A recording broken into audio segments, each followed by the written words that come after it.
네, 오늘은 요한계시록 5장을 살펴보고자 합니다. 이 요한계시록 4장과 함께 요한계시록 5장을 이해하는 것은 대단히 중요합니다. 아마 요한계시록을 읽는 분들 대부분은 1장부터 3장까지의 내용은 그냥 읽으셔도 쉽게 이해가 갈 것인데, 문제는 이 4장부터 시작해서 22장까지 도대체 무엇을 말씀하고 있는 것인지 잘 이해하지 못하는 데 있습니다. 그런 측면에서 4, 5장은 요한계시록을 이해하기 위한 하나의 문턱이고 입구이며 요한계시록 전체에 대한 주제를 잘 보여주고 있습니다. 그렇기 때문에 우리는 지난 4장에 이어서 이 5장도 잘 이해를 해야 됩니다. 요한이 천상에 올라가서 첫 번째 중요하게 본 것이 보좌였다면, 이 두 번째 중요하게 본 것이 바로 이 두루마리 책이었습니다. 5장 1절을 읽어보겠습니다. 내가 보매 보좌에 앉으신 이의 오른손에 두루마리가 있으니 안팎으로 썩고 7인으로 봉하였더라 라고 말씀하고 있습니다. 이 두루마리 책은 안팎으로 글이 쓰여져 있었는데 7인으로 봉해져 있었습니다. 요한은 보좌의 중요성을 깨달았던 것처럼 이 두루마리의 중요성을 직감적으로 깨달았던 것 같습니다. 이 두루마리가 무엇인지에 대한 여러 분석들이 있습니다. 첫 번째는 이 두루마리는 구원의 책이라고 생각하는 자들이 있습니다. 안팎으로 쓰여질 만큼 구원받은 숫자가 많다는 것을 의미하는 구원의 책이라는 것입니다. 그러나 인을 뗄 때에 심판이 강조되는 것을 봐서는 단순히 구원의 책이라고 보기가 어려울 것 같습니다. 두 번째는 이 두루마리를 구약 성경이라고 생각하는 자들이 있습니다. 이들은 이 두루마리 인을 뗄 때에 구약의 예언들이 성취되었다고 생각합니다. 그러나 이 두루마리는 구약의 예언을 넘어서는 이야기들을 포함하고 있습니다.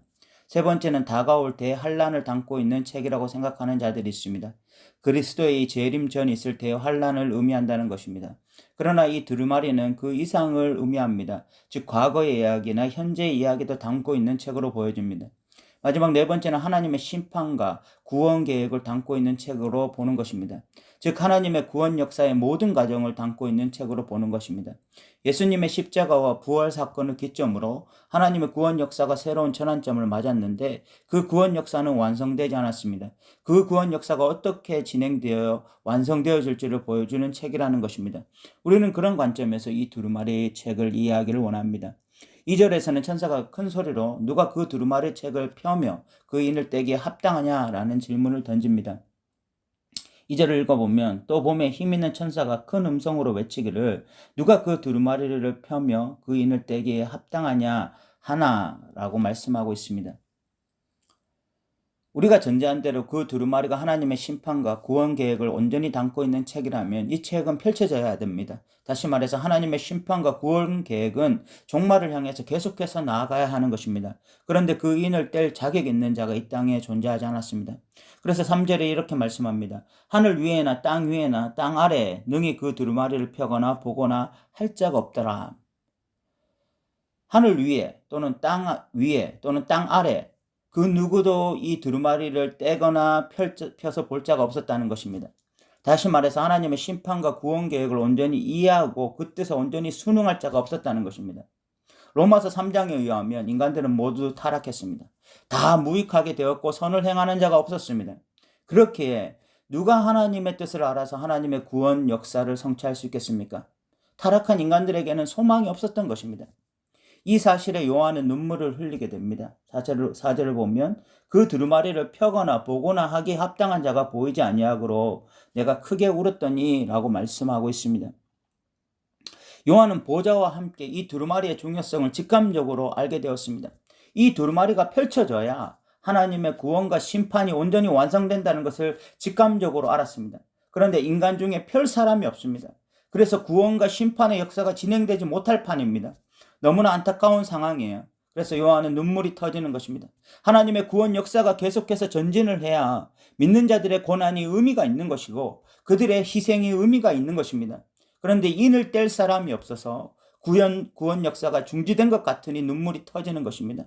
그런데 장로 중에 한 사람이 요한에게 이렇게 말을 합니다. 5절을 읽어보겠습니다. 장로 중에 한 사람이 내게 말하되 울지 말라. 유대지파의 사자 다윗의 뿌리가 이겼으니 그 두루마리와 그 7인을 떼시리라 하더라 라고 말씀하고 있습니다. 그 장로는 이렇게 말씀하죠. 울지 말라. 유대지파의 사자 다윗의 뿌리가 이겼으니 그 두루마리와 그 7인을 떼시리라. 그 유대지파의 사자 다윗의 뿌리는 예수님을 의미합니다. 예수님의 겟세마네 기도 동산에서의 이 기도가 떠오릅니다. 예수님은 탐이 땀이 핏방울이 되도록 기도하면서 이 할 수만 있으면 이 잔을 내게서 옮겨 주시옵소서. 그러나 나의 원대로 마옵시고 아버지의 뜻대로 되게 하옵소서라고 기도했습니다. 겟세마네 기도 동산에서의 그 기도가 없었다면, 그래서 예수님이 십자가를 외면하셨다면 예수님 역시 이늘때기에 부적합한 존재였을 것입니다. 그러나 예수님은 우리 인간들과는 근본적으로 다르셨습니다. 그분은 겟세마네 동산에서 이미 승리하셨고 십자가 상에서 다시 한번 승리하셨으며 마지막 부활로 완전히 승리하셨습니다. 그래서 승리자로 이늘때기에 합당한 분이 되신 것입니다. 6절에는 요한이 바로 그 예수님을 보게 됩니다.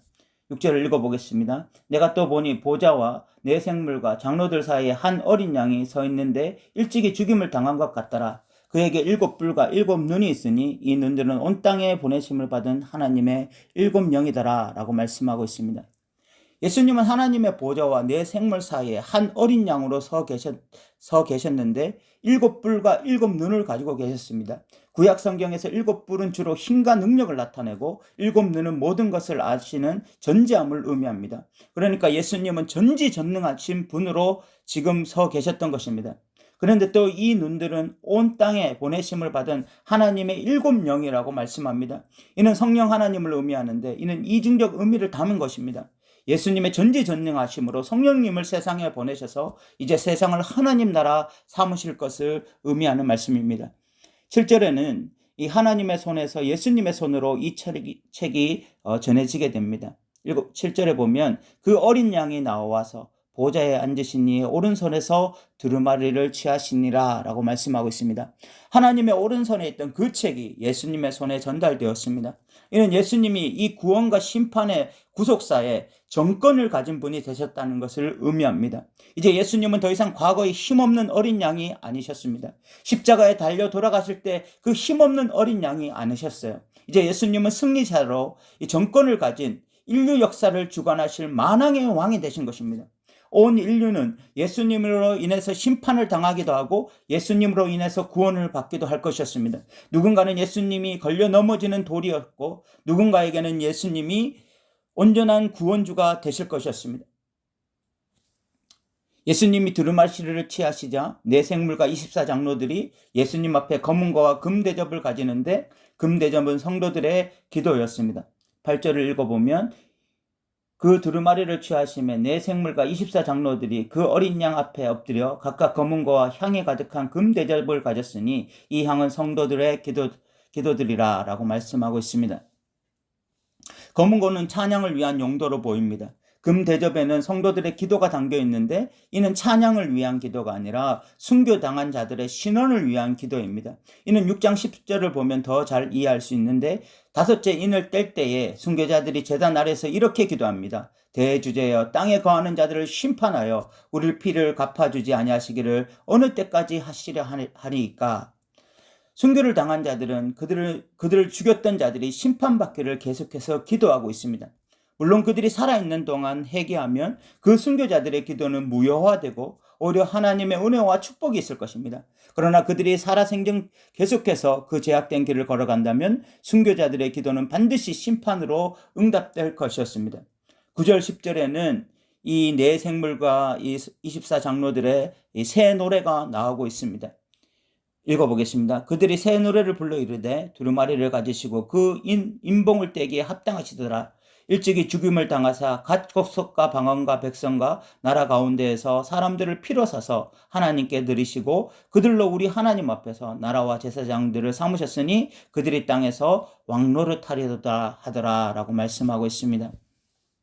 여기서 새 노래라는 것은 원래 구약에서 승리의 노래와 관련이 있는데 오늘 본문 찬양을 보면 이는 구원의 노래라는 것을 알 수가 있습니다. 예수님은 십자가에 못 박혀 죽으셨습니다. 이는 이스라엘만을 위한 죽음이 아니라 온 인류를 향한 죽음이었습니다. 그래서 각 족속과 방언과 백성과 나라 가운데서 사람들을 피로 샀다고 말씀하고 있습니다.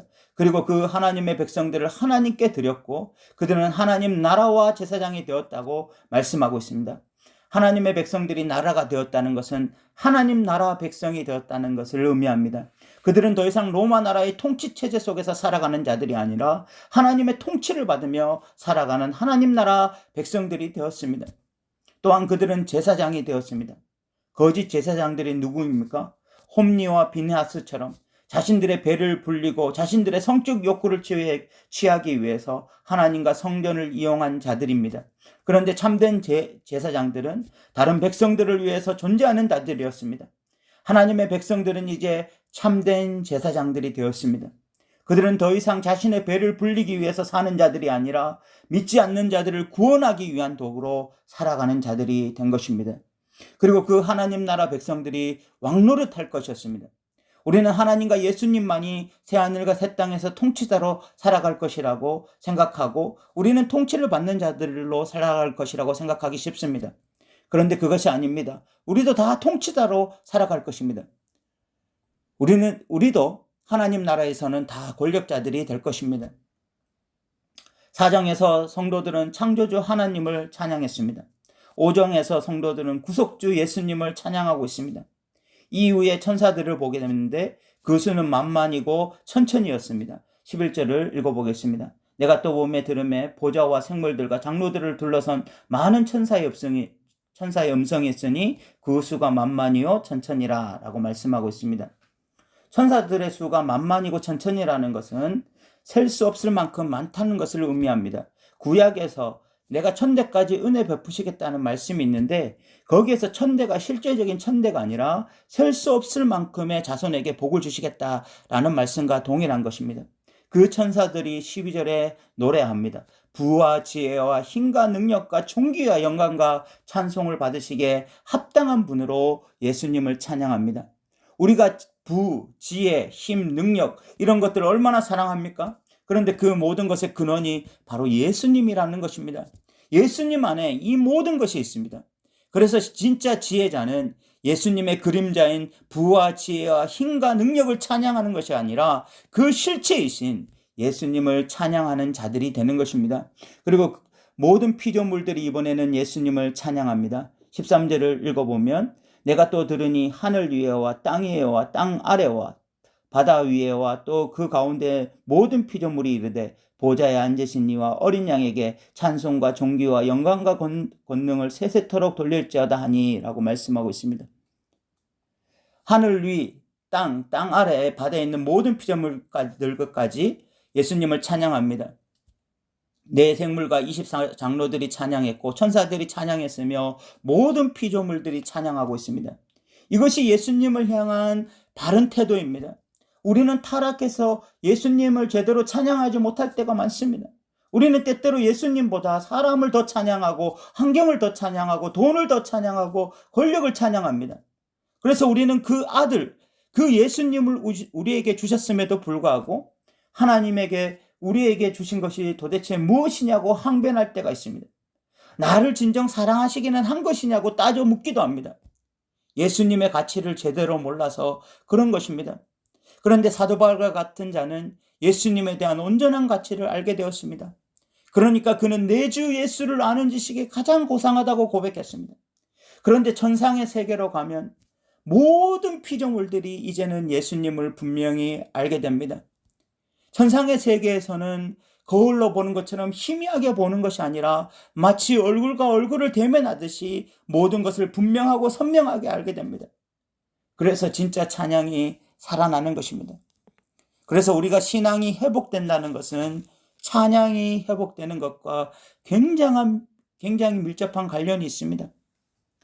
이 땅에서도 예수님을 찬양하며 살아가는 자는 이미 온 하나님 나라에 이미 살아가고 있는 것이죠. 14절에서는 네 생물이 이르되 아멘하고 장로들은 엎드려 경배를 하고 있습니다. 이것이 요한이 보좌에 이어서 두 번째로 본 너무나 귀한 장면이었습니다.